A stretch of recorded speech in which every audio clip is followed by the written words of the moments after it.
Bismillahirrahmanirrahim. Assalamualaikum warahmatullahi wabarakatuh. Alhamdulillahi rabbil alamin. Nahmaduhu wa nasta'inuhu wa nastaghfiruh. Wa na'udzu billahi min syururi anfusina wa sayyiati a'malina. Man yahdihillah fahuwal muhtadi wa may yudlilhu falan tajida lahu waliyyan mursyida. Asyhadu an la ilaha illallah wahdahu la syarikalah wa asyhadu anna Muhammadan abduhu wa rasuluh. Amma ba'd. Hadirin ikhwatu iman jemaah Majelis Tafsir Illiyin, mudah-mudahan senantiasa diberikan hidayah dan maghfirah Allah Subhanahu wa taala. Kajian tafsir pada kesempatan ini membahas surat Al-Maidah ayat 106 halaman 125. Al-Maidah ayat 106. Ayat ini dan juga dua ayat berikutnya ini merupakan salah satu ayat Al-Quran yang agak sulit ya, ataupun kalau menurut para ulama ini agak rumit ya untuk kita pelajari, untuk kita pahami gitu ya. Tetapi sekalipun sulit ya tentu harus kita berusaha untuk memahaminya. Nah, di ayat yang 106 ini Allah Subhanahu wa taala berfirman, ya ayyuha wahai sekalian, alladzina orang-orang yang amanu beriman, wahai sekalian orang-orang yang beriman.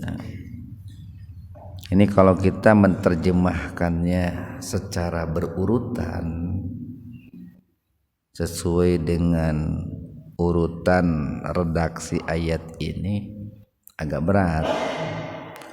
Jadi harusnya nih menerjemahkannya itu, jadi ya ayyuhalladzina amanu.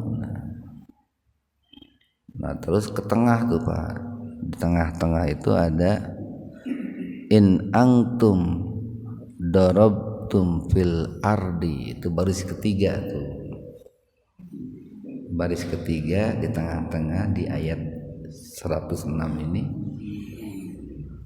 Jadi ada kalimat in antum darabtum fil ardi fa asabatkum musibatil maut ya. Dia ayyuhalladzina amanu, wahai sekalian orang-orang yang beriman. Kita lewati dulu kata syahadatu bainikumnya itu, langsung ke in antum. Nah itu, jika kalian darabtum, doroba ini merupakan fi'il mustarak, itu kata kerja yang memiliki beberapa makna. Bisa dimaknai kalau di sini itu adalah melakukan perjalanan ya, melakukan safar. Arti asalnya itu doroba itu memukul gitu, memukul. Tapi tadi bisa memiliki beberapa makna. Salah satunya kalau di sini adalah melakukan perjalanan atau safar. Jadi in antum darabtum itu bisa dimaknai in antum safartum itu. Jika kalian melakukan sebuah safar atau perjalanan fil ardi, di muka bumi ya. Barangkali ada orang yang melakukan sebuah perjalanan safar. Disebut perjalanan safar itu salah satu indikatornya adalah satu, dari sisi jarak, Pak. Biasanya jauh gitu. Kemudian yang kedua, kondisinya biasanya melelahkan. Kemudian yang ketiga, bahwa apa yang didapati di daerah tersebut berbeda dengan apa yang didapati di tempat dia tinggal. Mungkin dari sisi bangunan sudah beda gitu, Pak. Dari sisi udara sudah beda.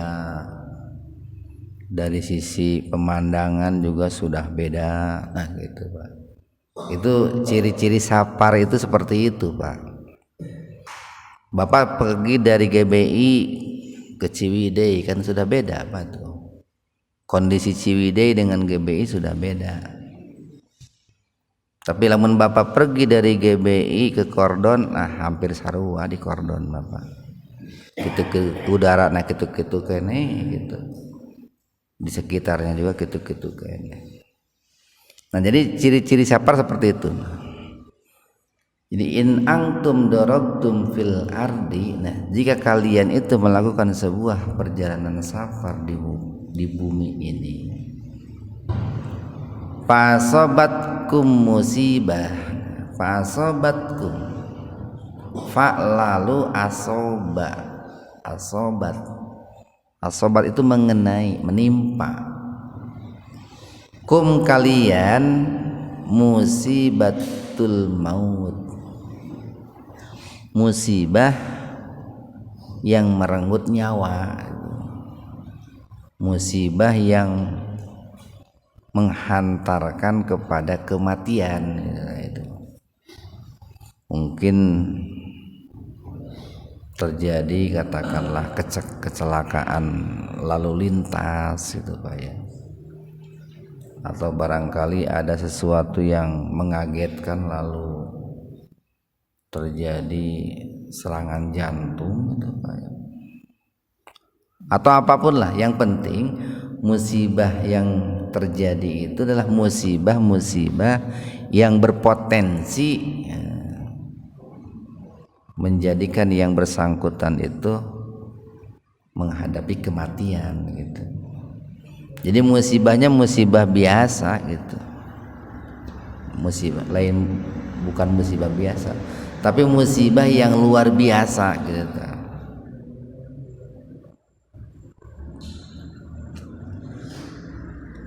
Nah lalu dari sini Pak nih naik ke atas, nah jadi fasabatkum musibatil maut, lalu menimpa kalian musibah yang berpotensi menimbulkan kematian. Nah di baris yang kedua tuh Pak, baris kedua, idza hadara ahadakumul maut hinal wasiyah, idza hadara ahadakumul maut. Nah, apabila datang kepada kalian al-maut, kematian, nah itu Pak. Jadi dengan adanya musibah tadi, katakanlah kecelakaan tadi, itu berpotensi bahwa kematian itu akan menjemput kalian. Gitu. Mungkin kelihatan Pak nih dari tanda-tandanya. Dari tanda-tandanya bahwa orang yang bersangkutan itu ini tidak akan tertolong gitu Pak. Melihat mungkin lukanya gitu, kemungkinan tidak akan tertolong. Atau melihat bagaimana bernapasnya gitu Pak, kayaknya tidak akan tertolong gitu.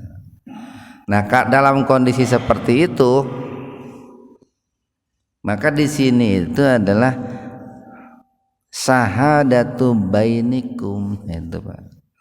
Naik lagi Pak nih ke ayat, ke baris pertama. Ya ayyuhalladzina amanu syahadatu bainikum. Jadi hendaklah ada saksi itu. Hendaklah ada saksi bainikum. Nah, maksudnya bainikum itu adalah bainal mu'minin. Dari kalangan orang-orang yang beriman, Kapan? Hinal wasiyah. Nah, dilewat nih bainikum. Tadi idza hadara ahadakumul mautnya kan udah diterjemahkan tadi. Jadi dari bainikum itu langsung ke hinal wasiyah itu. Kan setelah idza hadara ahadakumul maut ada hinal wasiyah. Jadi apabila datang kematian, gitu, apabila ada tanda-tanda kuat akan terjadinya kematian, jadi hendaklah ada saksi bainikum, maksudnya bainal mu'minin, dari kalangan orang beriman. Kapan? Hinal wasiyah, ketika yang bersangkutan itu memberikan wasiat. Berapa orang? Isnani, nah, 2 orang, dawai adlin. Dawa itu du itu memiliki, Pak. Dawai adlin yang memiliki keadilan, minkum di antara kalian. Itu yang pertama, Pak.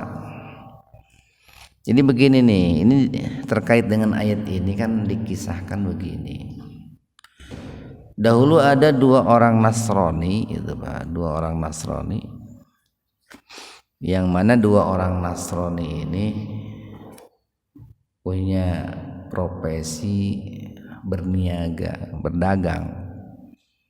Jadi dia selalu melakukan perjalanan ya menuju Mekah dan Madinah.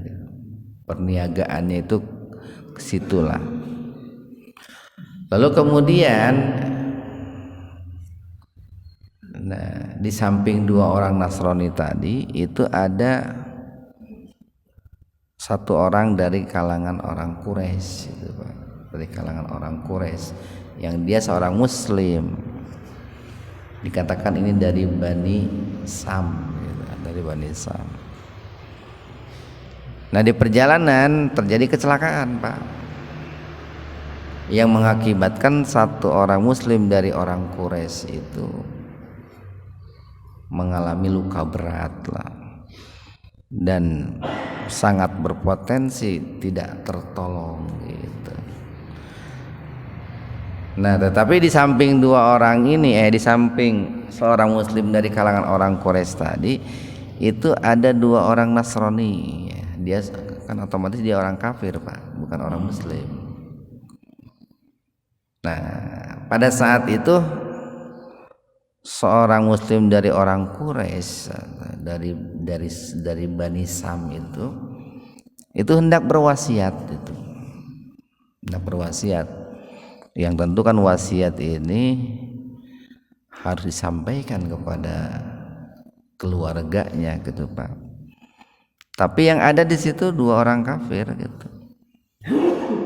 Nah, dalam kondisi seperti itu, Pak, dalam kondisi darurat ini, sekali lagi, dalam kondisi darurat boleh kita itu berwasiat kepada orang di luar muslim, bukan orang Islam, boleh dalam kondisi darurat. Nah, ini menunjukkan betapa pentingnya gitu, Pak, betapa pentingnya yang namanya menyampaikan wasiat gitu. Sampai-sampai saking pentingnya menyampaikan wasiat, sekalipun wasiat itu kepada orang kafir itu diperbolehkan. Cuman tadi catatannya dalam kondisi darurat gitu, Pak. Dalam kondisi darurat. Dalam kondisi daruratnya kan indikatornya 1, berarti dia dalam sebuah perjalanan. Kalau di tempat mukim mungkin ada kan keluarganya atau tetangganya. Yang kedua, disebut darurat itu memang tidak ada lagi kecuali 2 orang kafir tadi, Pak. Kalau ada 2 orang muslim atau ada orang lain lah yang muslim, ya kepada orang muslim. Tapi kalau tidak ada, tidak mengapa berwasiat kepada orang kafir. Nah, jadi kalau seandainya nih ada seorang muslim yang meninggal atau nampak dia itu mau meninggal, lalu mau berwasiat, dan di situ tidak ada orang kecuali orang kafir, boleh berwasiat kepada orang kafir itu, karena kan kondisinya darurat. Itu yang pertama. Kemudian berikutnya nih, atau akharani min ghairikum, itu. Atau akharani dua orang min ghairikum, dari selain kalian. Jadi yang pertama tadi, yang pertama itu hendaknya berwasiat itu kepada dua orang muslim. Yang pertama tadi, maaf ya. Jadi yang pertama hendaknya berwasiat itu kepada dua orang muslim. Tapi kalau tidak ada nih, tidak ada dua orang muslim, boleh berwasiat kepada akharani, ya, dua orang yang lain gitu Pak. Idealnya Pak, idealnya memberikan wasiat itu kepada orang muslim, bahkan orang muslimnya pun ada catatan, dawai adlim minkum, nah itu yang adil gitu, yang adil, idealnya begitu. Cuman kan ini yang namanya musibah Pak, yang namanya musibah itu kan tidak diketahui Pak, kapan terjadinya, di mana terjadinya gitu, bagaimana kronologisnya, itu kan tidak diketahui. Dalam musibah mah diketahui mah meureun Pak. Kalau seandainya musibah itu diketahui, mau jadi ini terjadi musibah kan gitu tuh. Atau barangkali lamun maksa ini ge erek mawa keluarga lah biar ayah saksi kan gitu. Tapi yang namanya musibah itu kan gaib, itu gaib. Nah, jadi pilihan pertama itu adalah ada saksi dawai adlim minkum. Minkum itu maksudnya minal muslimin itu Pak. Hendaklah ada dua orang saksi yang adil dari kalangan orang muslim. Tapi kalau tidak ada pilihan alternatif, au akharani min ghairikum. Min ghairikum itu kebalikan dari minkum Pak. Kalau minkum tadi minal ladzina amanu atau minal muslimin. Kalau min ghairikum min ghairil muslimin, maksudnya begitu. Kalau tidak ada dua orang saksi yang adil dari kalangan orang muslim, maka boleh dari kalangan non muslim. Nah, tadi kalimat in antum darabtum fil ardi fa asabatkum musibatul maut sudah diterjemahkan tadi kan, waktu loncat itu. Nah, berarti langsung Pak ke sini nih, tahbisunahuma. Nah, ini baris keempat di tengah-tengah tuh Pak. Tahbisunahuma. Nah, bagaimana teknisnya gitu Pak? Jika dua orang saksi itu bukan dari kalangan muslim, tapi dari kalangan non muslim. Kalau dari kalangan muslim itu tidak ada aturan khusus, tidak ada Pak. Biasa sajalah berwasiat itu. Tapi nih, kalau berwasiat itu kepada dua orang selain muslim, maka untuk mendengarkan ataupun menerima wasiat dari dua orang selain muslim itu ada aturannya. Beda dengan menerima wasiat, mendengarkan wasiat dari orang muslim, beda Pak. Kalau dari dua orang muslim begini, umpamanya ada si A terjadi kecelakaan di perjalanan, lalu berwasiat kepada si B.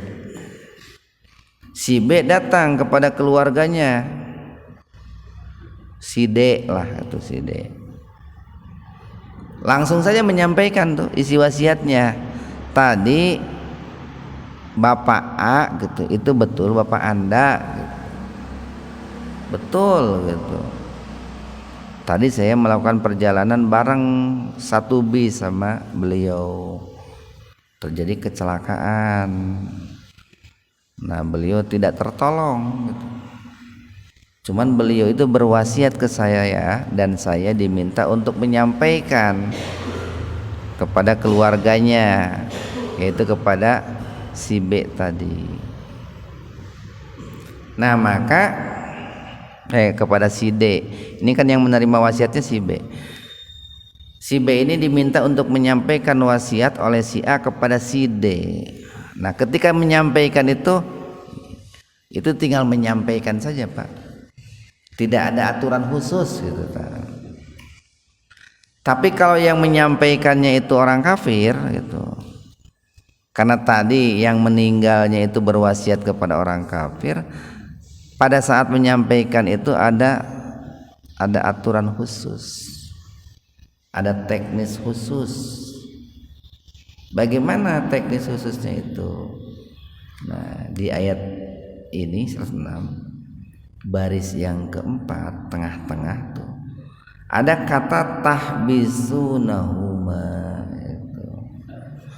Tahan dua orang penerima wasiat dari kalangan orang kafir tadi, tahan dulu mimba disolati itu. Jadi tahan dulu, jangan menyampaikan wasiat gitu. Tetapi mereka berdua, maksudnya dua orang kafir tadi yang mendengarkan wasiat orang yang meninggal itu baru boleh menyampaikan wasiat itu mimba disolati, satu setelah katakanlah ahli warisnya itu menunaikan sholat. Jadi sholat dulu. Di sini banyak ulama yang menceritakan sholat di sini adalah sholat asar gitu kan.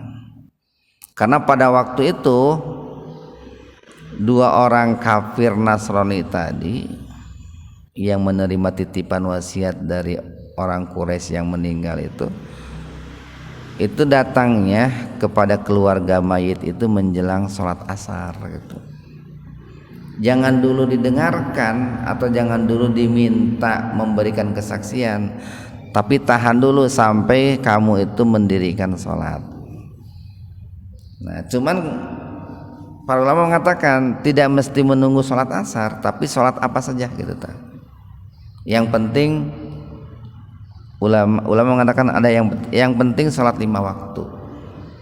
Ada yang mengatakan boleh juga sholat sunat, namanya sholat duha lah gitu, atau sholat sunat apalah yang mendekati waktu orang itu datang. Jadi kalau dua orang saksi dari kalangan orang kafir itu datangnya jam 10, nah itu siang, berarti memberikan kesaksiannya setelah sholat duhur gitu. Kalau datangnya jam 2 siang berarti memberikan kesaksiannya setelah sholat asar. Kalau datangnya jam 5 sore berarti memberikan kesaksiannya setelah setelah maghrib. Kalau datangnya jam 7 berarti memberikan kesaksiannya setelah isya. Nah begitulah Pak. Itu yang pertama. Jadi jangan memberikan kesaksian sebelum ahli warisnya itu mendirikan sholat. Mungkin di situ ada pelajaran yang sangat penting, Pak. Kenapa harus setelah mendirikan sholat? Kemudian yang kedua, taruhlah beres nih sholatnya, ahli warisnya itu sudah mendirikan sholat. Ada syarat yang kedua, payuk simani. Hendaklah kedua orang saksi dari kalangan orang kafir itu bersumpah, Pak. Qasam itu sumpah.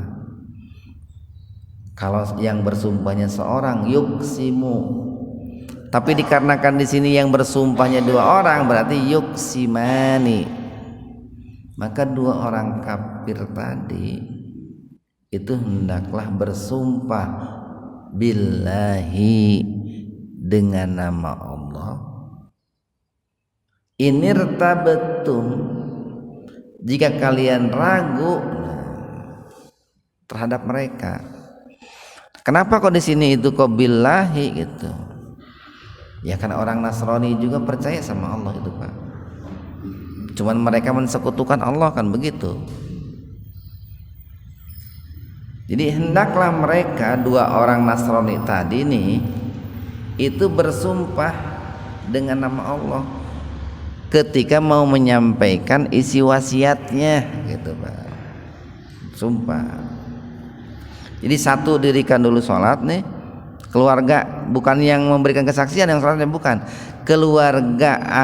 keluarga yang meninggal itu atau ahli warisnya itu mendirikan sholat dulu. Setelah mendirikan sholat, yang kedua dua orang kafir yang mau memberikan kesaksian itu bersumpah dulu dengan nama Allah. Nah apa isi sumpahnya itu? La nastari bihi samana walau kana dza qurba wala naktumu syahadatullah inna idzal laminal asimin. Tapi nanti bisa juga pas sumpahnya itu dirubah redaksinya yang lebih mudah, katakanlah dengan bahasa kita gitu Pak, atau kalau mau dengan ini lebih bagus Pak nih,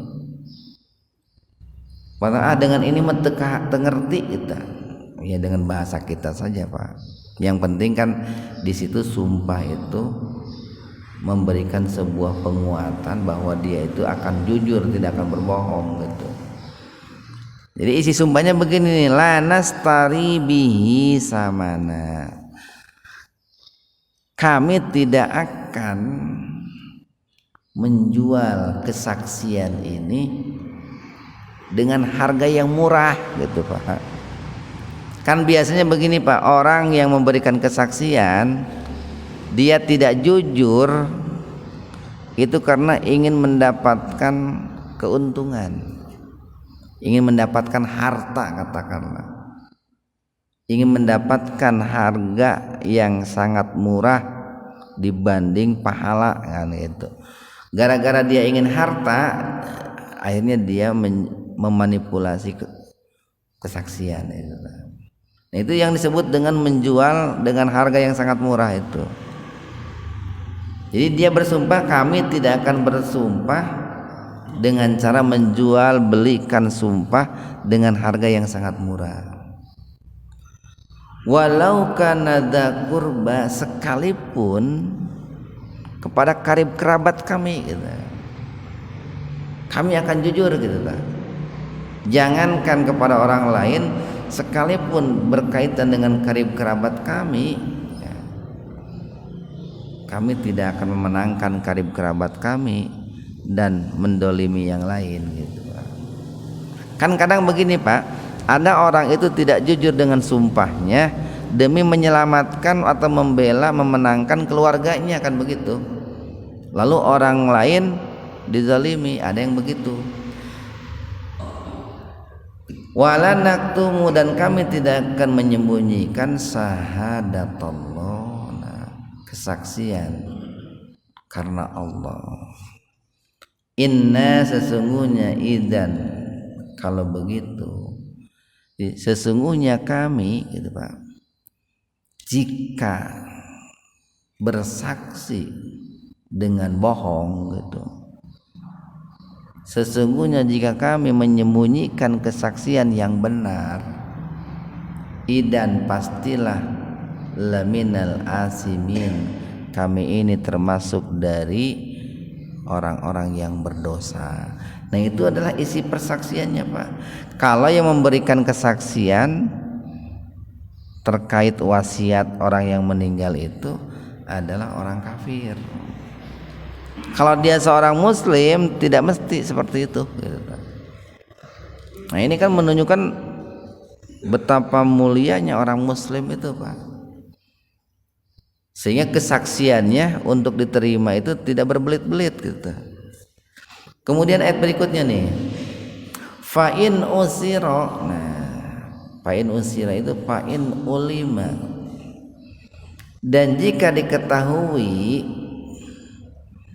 ala annahuma bahwasanya keduanya, maksudnya kedua orang kafir tadi, kedua orang kafir yang memberikan kesaksian tadi itu diketahui istahaqqa isman, betul-betul diketahui melakukan dosa gitu Pak, melakukan kebohongan gitu, melakukan manipulasi kesaksian. Ini kan dikisahkan begini. Jadi ketika dua orang Nasrani tadi datang menemui ahli waris atau keluarga yang meninggal itu, dia akan memberikan tuh, menyampaikan wasiatnya dengan bersumpah gitu. Tetapi dia bohong Pak. Apa bohongnya? Diketahui ya, diriwayatkan diketahui bahwa dua orang Nasrani tadi menyembunyikan semacam cangkir atau gelas itu yang terbuat dari perhiasan, itu disembunyikan gitu. Dan si ahli warisnya tahu bahwa orang kafir ini, dua orang Nasrani tadi tidak jujur. Apa buktinya tidak jujur? Itu tadi ada dua cangkir diketemukan. Nah maka ada solusi nih, kalau seandainya diketahui bahwa dua orang saksi yang menyampaikan wasiat dari kalangan orang kafir itu berbuat dosa, apa perbuatan dosanya tidak jujur, fa'akharani yakumani maqamahuma minal ladina istahaqqa alaihim al-awwalin. Nah maka di sini fa'akharani, nah maka yang lain, dua orang yang lain, maksudnya dua orang yang lain di sini adalah dua keluarga Pak, dua ahli waris. Yakumani itu maju berdiri, maqamahuma menggantikan posisi kedua orang saksi dari kalangan orang Nasrani tadi. Minal ladina dari kalangan orang-orang yang istahaqqa alaihim, yang lebih berhak atas kesaksian itu, al-awwala al-awlayani dari yang pertama Pak, dari dua saksi yang pertama. Jadi kalau seandainya nih dua orang saksi dari kalangan orang kafir itu datang memberikan kesaksian kepada ahli warisnya setelah sholat, setelah bersumpah, sekalipun sumpahnya tidak akan berbohong ya, tapi ternyata ada bukti bahwa mereka berdua itu bohong, maka disitulah ahli waris, dua orang ahli waris itu boleh menyanggahnya gitu, boleh membantahnya.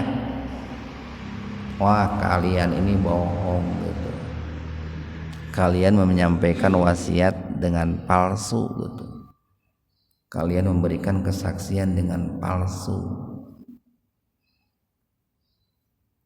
Lalu mengatakan dua orang ahli waris itu, kami lebih berhak untuk memberikan kesaksian daripada kalian gitu, atau kami berhak untuk membantah wasiat yang disampaikan oleh kalian karena kalian itu telah berbohong gitu.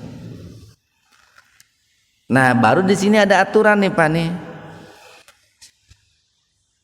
sekalipun yang membantah itu adalah dua orang muslim dan dari ahli waris yang meninggal, ada aturannya apa? Fayuqsimani billah, itu harus bersumpah dengan nama Allah. Jadi cuman bedanya dengan tadi apa? Tidak perlu ditunaikan sholat 2 rakaat, tidak perlu ditunaikan sholat dulu. Jadi tanpa sholat langsung bersumpah dua orang ahli warisnya itu.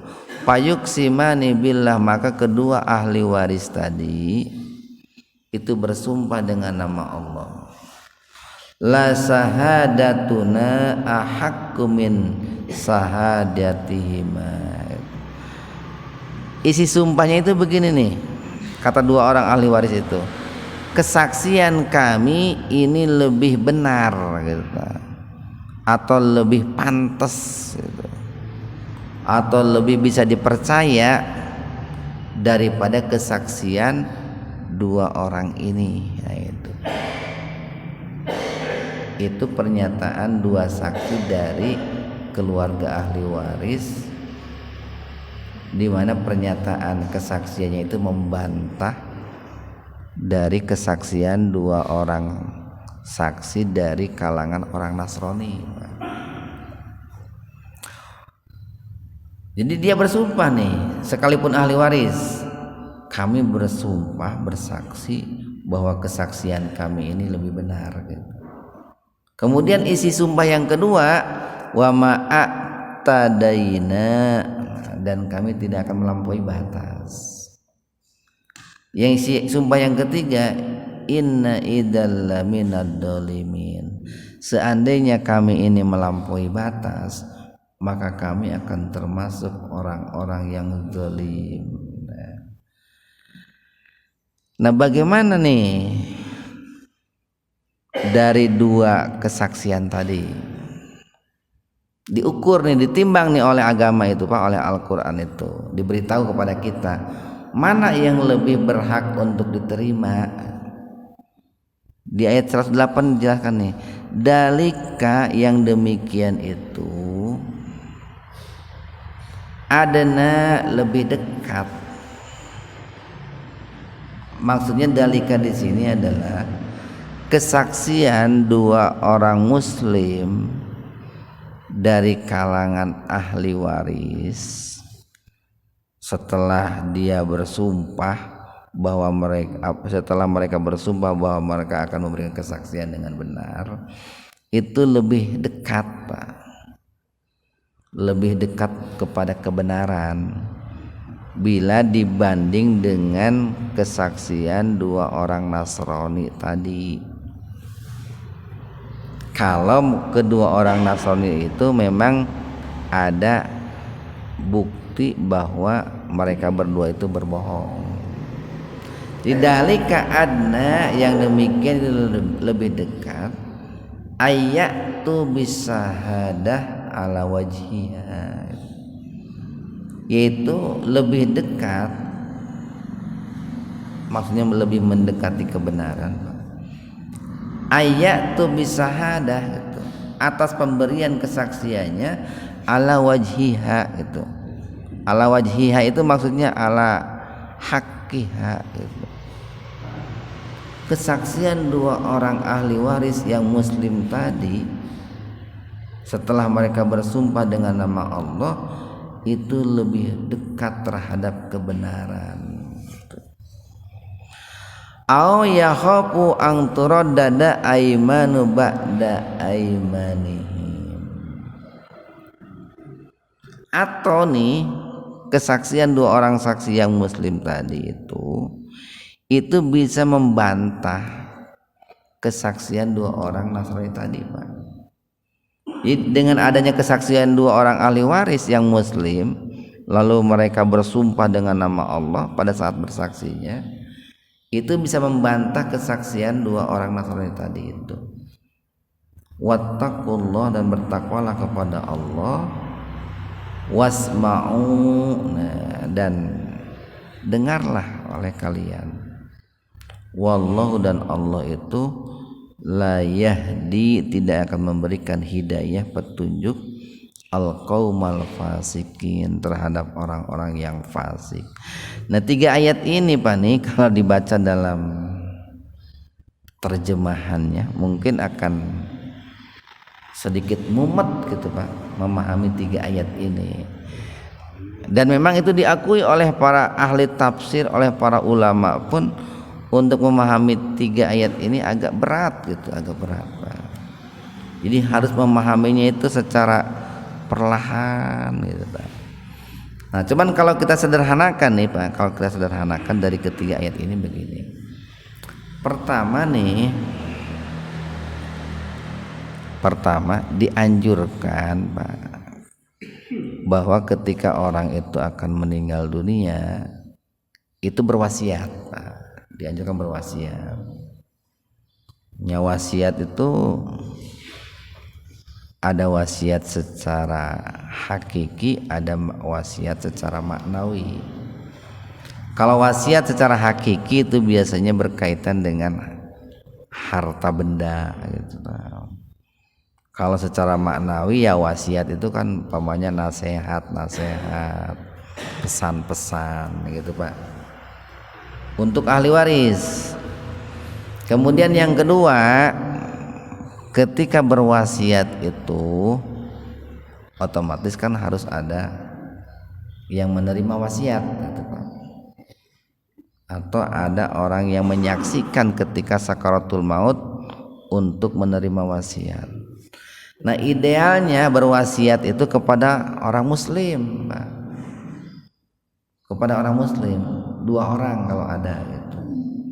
Tapi kalau seandainya tidak ada 2 orang muslim, nah boleh berwasiat kepada orang non muslim, boleh. Kalau memang darurat gitu Pak, kalau darurat. Nah, cuma nanti untuk menerima atau tidaknya wasiat dari 2 orang non muslim itu ada syarat-syaratnya, ada tahapan-tahapannya. Apa tahapannya itu? Pertama, 2 orang non muslim yang menyampaikan isi wasiat itu disampaikannya setelah sholat. Mayoritas ulama mengatakan setelah sholat wajib. Apapun sholat wajibnya, yang penting mendekati peristiwa atau mendekati waktu menyampaikan wasiat itu. Yang kedua setelah sholat, jadi setelah sholat yang kedua itu 2 orang non muslim tadi itu harus bersumpah gitu Pak. Harus bersumpah dengan nama Allah gitu Pak. Nah, cuman di sini kan kasusnya itu 2 orang non muslimnya Nasrani. Dia masih mau bersumpah dengan nama Allah gitu Pak, atau bisa bersumpah dengan nama Allah. Tapi lamun kasusna ateis kumaha eta Pak? Kan si ateis mal mungkin bersumpah dengan nama Allah, kan percaya ke Allah nage henteu. Nah, ini kan kasusnya ini Nasrani nih. Nah, di sini ada silang pendapat nih di kalangan ulama itu. Kalau bisa sekalipun bukan kan orang kafir itu ada kalangan dari kalangan ahlul kitab, dari ada kalangan musyrikin. Nah, kalau seandainya orang kafir itu dari kalangan ahlul kitab Yahudi Nasrani masih bisa bersumpah dengan nama Allah. Nah, kalau bukan dari kalangan ahlul kitab, katakanlah ateis, itu bisa bersumpahnya itu dengan sumpah yang disepakati saja Pak. Yang penting menguatkan gitu. Itu teknisnya Pak begitu. Kemudian berikut ini yang keempat. Kalau seandainya 2 orang saksi dari kalangan non muslim itu berbohong gitu, dan ada bukti kuat yang menunjukkan bahwa mereka berbohong, maka di situ ahli waris boleh membantahnya, menyanggahnya. Dan ketika menyanggahnya itu 2 orang ahli waris yang muslim dari kalangan orang muslim itu memberikan sumpah. Mereka bersumpah dengan nama Allah bahwa sumpah mereka lebih bisa dipercaya atau kesaksian mereka lebih bisa dipercaya ketimbang kesaksian 2 orang non muslim tadi. Ya otomatis nih 2 orang sumpah 2 orang ahli waris ini pasti bersumpah dengan nama Allah Pak. Kenapa dengan nama Allah? Karena begini, ahli waris itu akan terputus ikatan warisnya manakala agamanya beda, kan begitu Pak. Jadi ahli waris itu akan terputus mendapatkan warisan apabila antara dia dengan yang meninggal itu berbeda keyakinan. Orang yang meninggalnya muslim sementara orang ahli warisnya bukan muslim, itu otomatis terputus Pak. Kan dalam hadis dikatakan begini, la yarisul muslim kafiron. Nah itu, seorang muslim itu tidak boleh memberikan warisan kepada orang kafir gitu.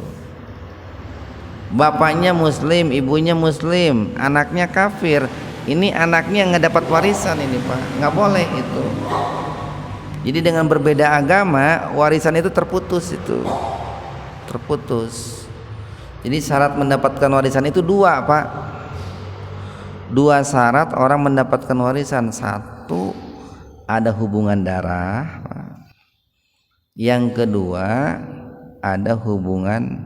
ada kesamaan akidah, sama-sama muslim. Hilang salah satunya nggak bisa itu Pak. Akidahnya sama tapi nggak ada hubungan darah, nggak boleh dapat warisan. Pak Pitoyo meninggal satu akidah dengan saya temenang dapat warisan di Pak Pitoyo Pak. Kenapa? Nggak ada hubungan darah gitu ta. Lalu ada nih orang tua yang muslim, anaknya kafir, orang tuanya meninggal, anaknya nggak dapat warisan karena beda agama.